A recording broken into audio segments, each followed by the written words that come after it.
There's a new kind of content that's absolutely flooding YouTube. It's strange, it's pretty low quality, and new research suggests it's being deliberately pushed to millions of us. Today, we're going to break down the rise of what's now being called AI Slop. So, let me just ask you, have you noticed this? Have you ever logged into YouTube and seen recommendations that just feel off? You know, videos that seem completely bizarre, maybe even nonsensical, like they were made by a machine? Well, if you have, you are definitely not alone. And there's a reason for it. Okay, so let's get right into it. We're looking at what some are calling a new reality for the platform. It's a phenomenon that's really reshaping what new users see and maybe even changing the very nature of online video itself. And this, right here, is the heart of the issue. A recent investigation has found that really low-quality content, the kind that's just mass-produced by artificial intelligence, is being actively recommended by YouTube's algorithm. And the main goal? It seems to be all about attracting as many views as possible, as fast as possible, to maximize that ad revenue. Now, this isn't just a hunch or some speculation. These findings are coming from a really detailed study by the video editing platform Capwing. They dug into thousands of channels to get a real handle on the scale of this new trend. And the sheer scale of this is, frankly, stunning. The study found that for brand new YouTube accounts, almost 1/5 of all recommended videos are this kind of low-quality, AI-generated content. Just think about that. 1 in 5. That is a staggering number. We're not just talking about a few random videos either. The researchers were able to identify at least 278 channels that are dedicated entirely to publishing this stuff. These are basically content farms running on an industrial scale, all powered by AI. So to put this to the test, the team at Capwing did something pretty clever. They created a totally fresh YouTube account and just watched to see what the algorithm would feed them. The result? Out of the very first 500 videos recommended to that new account, 104 of them were identified as AI-generated slop. It's a perfect illustration of just how aggressively this content is being promoted.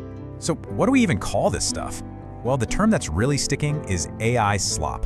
It's basically a catch-all for these low-effort, often nonsensical videos that are just designed for you to click on them real quick.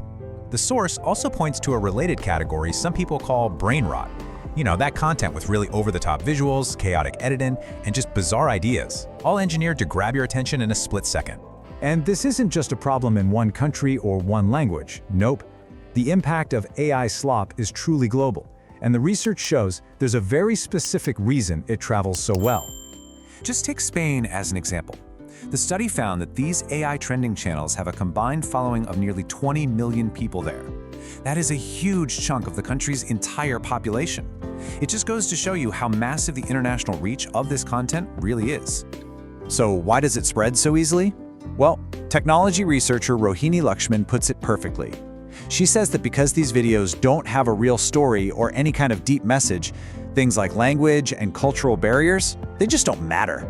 Their weird, over-the-top style is almost like a universal language. Now, with all this research pointing directly at the algorithm's role in this trend, you've got to wonder, what does the platform at the center of all this have to say? Let's take a look at YouTube's response. So, to be clear, the crucial allegation coming from the research is that the algorithm itself is the one actively amplifying all of this low-quality content. In response, a spokesperson for YouTube stated that, look, generative AI in and of itself isn't the problem. It's just a tool. It can be used to make amazing things, or it can be used to make low-quality stuff. They really emphasize that all videos, no matter how they're made, have to follow the platform's community guidelines, and any content that violates those rules is going to be removed. So all of this really brings us to the bigger picture, right? The rise of AI slop isn't just some quirky internet trend. It actually raises these fundamental questions about the future of creating and watching content online. And that leaves us with this final, really critical question. The barrier to making video content is dropping to basically zero. When literally anyone can generate hundreds of videos with just a simple prompt, what happens to the value of human creativity? What happens to the creator economy? And what does our digital world even look like when it's drowning not just in quantity, but in algorithmically optimized slop?